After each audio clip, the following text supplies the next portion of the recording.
ازاي تعمل متجر الكتروني مجانا في 5 دقايق؟ عايز تبدا تبيع اونلاين من غير ما تدفع الاف في موقع او متجر؟ حابب تبدا من النهارده من غير لا خبره ولا برمجه ولا تعب؟ ركز معايا في الفيديو ده، لان في الفيديو ده هعلمك خطوه بخطوه ازاي تفتح متجر الكتروني مجانا، وده من خلال المنصه اللي غيرت طريقه البيع الاونلاين لالاف الناس في الوطن العربي. ولكن في البدايه، ليه تختار المنصه دي؟ لانها ببساطه بتوفر لك كل اللي انت محتاجه عشان تبدا. اول حاجه، متجر الكتروني مجاني مدى الحياه. تاني حاجة، صفحات هبوط جاهزة بأكتر من 70 تصميم. تالت حاجة، نظام فنز بشكل احترافي. رابع حاجة، ميزة رهيبة مش موجودة على أي منصة تانية، وهي إن مفيش أي عمولة على أوردراتك لو استخدمت أي فنز من اللي موجودين. ويلا بينا نبدأ خطوة بخطوة إزاي تسجل وتبدأ متجرك. أهم حاجة ما تنساش تسيب لك رابط التسجيل في المنصة في الوصف وفي أول تعليق. ويلا بينا على الشرح.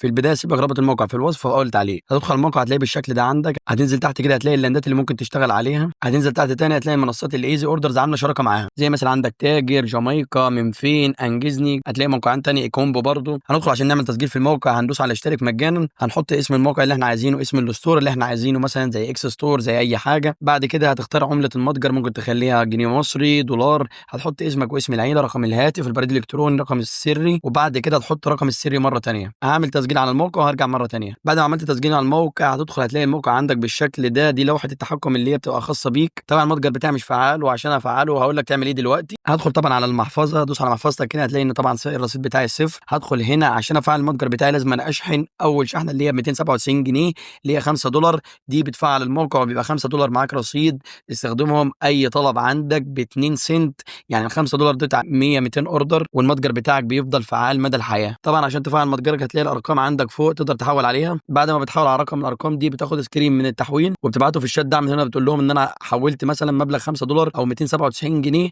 وعايز افعل المتجر بتاعي، وتبعت لهم رابط المتجر. طبعا هنا تقدر تضيف منتج جديد، بتدوس على انشاء، بتحط اسم المنتج، رابط المنتج، عندك الوصف هنا، سعر المنتج.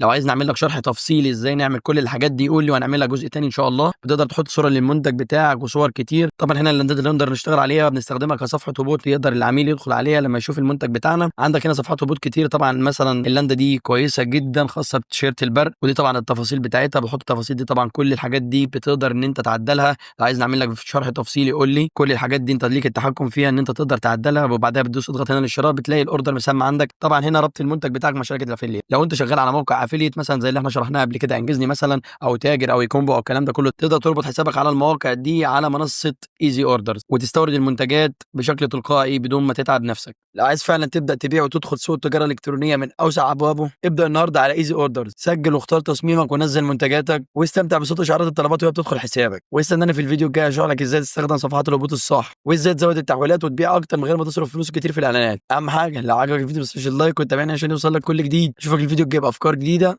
سلام.